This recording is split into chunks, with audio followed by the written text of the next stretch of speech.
Well, the Port of Baltimore was and still is probably one of the largest economic entities in the state. So our charge with at the MPA was, of course, to do everything we could to see that it was in prime competitive shape to compete with other ports for cargo and for business. It's a highly competitive business, the port business is. And to try to make sure that if you can't dredge your channels, you don't have a port. Of course, DMMA changed the way we could do that in some ways. It took some options away. And in point of fact, it was kind of a nexus of a whole series of issues. It set out to resolve those issues and made it a legal responsibility of the Maryland Port Administration to have a 20-year dredge material management plan.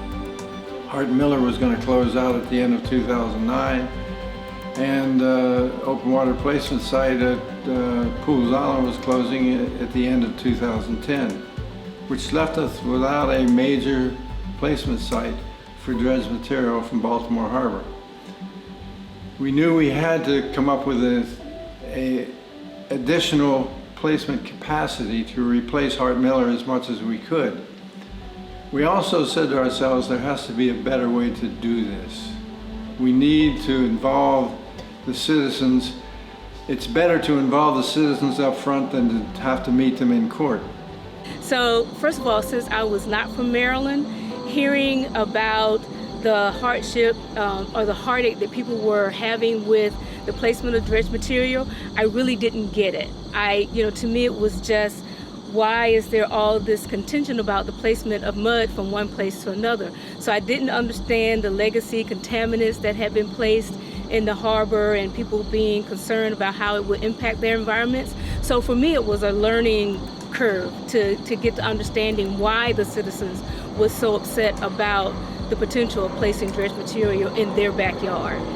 We thought that dredging from the settlements would particularly continue to add more pollutants to the quality of life here in the residents. That's why it mattered to us. We were concerned about our health.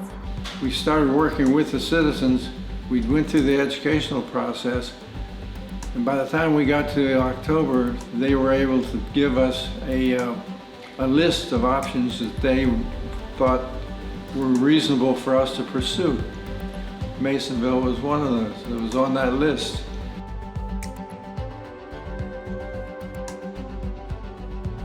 For me, it was the way we engaged with the communities.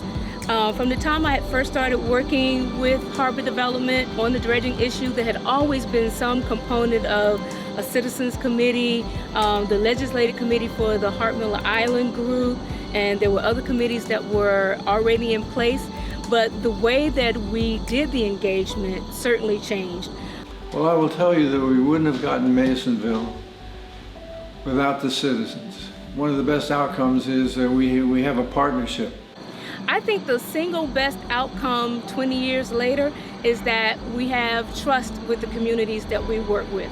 We have built relationships based on trust. And I'm very optimistic that at this time MPA acknowledges the benefit of being partners with citizens, surrounding communities in areas where projects are in existence. In this time where we have racial injustice and there's a lot of conversation around equity and inclusion, the port has really worked with stakeholders to put projects in, like Turner Station, for example, or in Masonville, where there's a huge cleanup associated with the dredge material, to not only find a place for dredge material placement, but also to turn those areas into a resource to the community. And a lot of these are in underserved or lower income communities. So I think that's been a real success of this program over the years. One aspect of the future of the DMMP is that it will ensure that we will always have a 20-year plan, at least, to show that we have a way of maintaining our channels, placement sites, and that commerce will continue to flow through the Port of Baltimore. This helps with industry making their long-term plans, and investors who may be deciding whether they want to invest here or elsewhere. But when you go through that education process and get them to a point where they do understand what you've done, how much we've done, and we had done a great deal of investigation, then you want to hang on to it.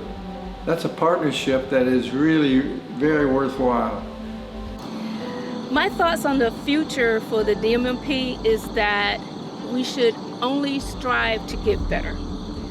We've done a lot to embrace our stakeholders, but I think we always need to be aware of the changes of the world around us and be able to embrace those changes and be intentional about including how we do business with our stakeholders in the future.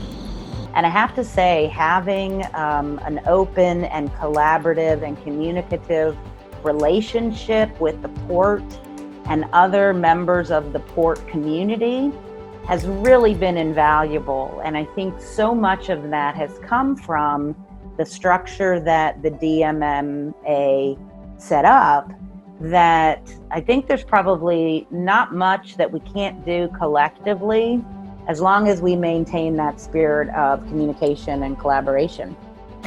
Well, the DMMP looking forward has to take into account that our world is changing.